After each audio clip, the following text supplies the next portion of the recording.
Keputusan Kerajaan UMNO Barisan Nasional memangsuhkan dasar pengajaran dan pembelajaran sains dan matematik dalam bahasa Inggeris PPSMI belum melayakkan mereka untuk dianggap sebagai pembela nasib rakyat.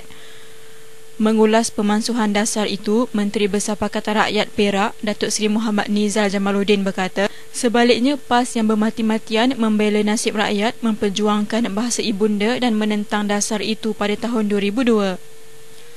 Pada waktu itu, Nizar mewakili 4 ibu bapa kepada pelajar, masing-masing telah pun mengemukakan saman terhadap Kerajaan UMNO BN kerana memperkenalkan dasar PPSMI yang telah melanggar peruntukan perlembagaan.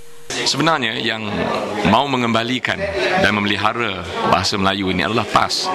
Apabila PPSMI dibuat pada bulan 5 2002, PAS, pimpinan PAS lah, khususnya ibu-ibu bapa kepada 4 orang kanak-kanak, ya, pimpinan PAS di Perak telah pun mengutamakan saman pemula di Mahkamah Tinggi Kuala Lumpur.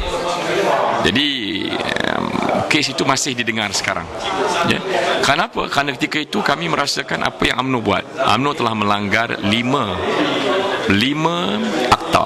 Mereka telah melanggar Perlembagaan Persekutuan perkara 81 dan juga 153. Mereka melanggar Akta Bahasa Kebangsaan, mereka melanggar Akta Pendidikan, mereka melanggar tata cara Mahkamah Tinggi, Peraturan Mahkamah Tinggi 1987, dan juga mereka telah melanggar penyata Razak Rahman Talib.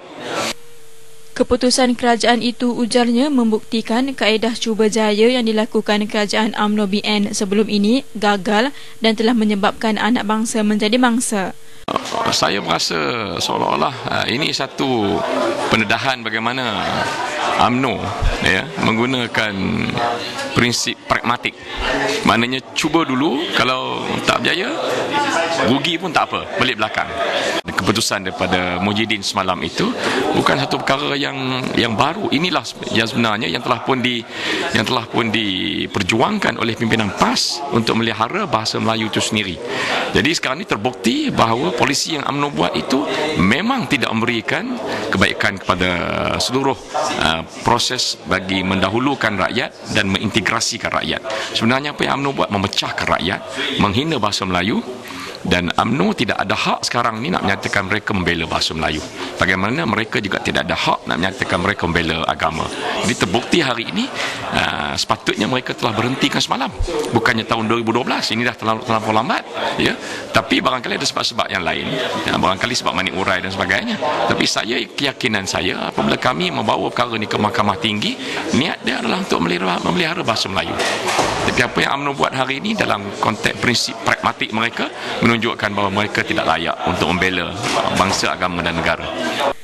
Menurutnya, tiada sebab untuk menangguhkan pemansuhan dasar itu 2 tahun lagi jika telah terbukti ianya membunuh intelektual anak bangsa. Tempoh 6 tahun dasar berkenaan merosakkan bangsa, katanya, tidak harus dipanjangkan dan ianya perlu dihentikan sekarang. Saya menyarankan sepatutnya diberhentikan terus-menerus. Diberhentikan sekarang. Kenapa nak tunggu lagi 3-4 tahun? Oleh kerana kerosakan yang dibuat 6 tahun yang lepas tidak boleh diperbaiki dalam masa terdekat. Kenapa kita biarkan rosak itu berterusan? Sepatutnya kita berhentikan terus. Bukan disambungkan sampai 3-4 tahun akan datang. Ini satu pendekatan yang saya kata cukup tidak enak.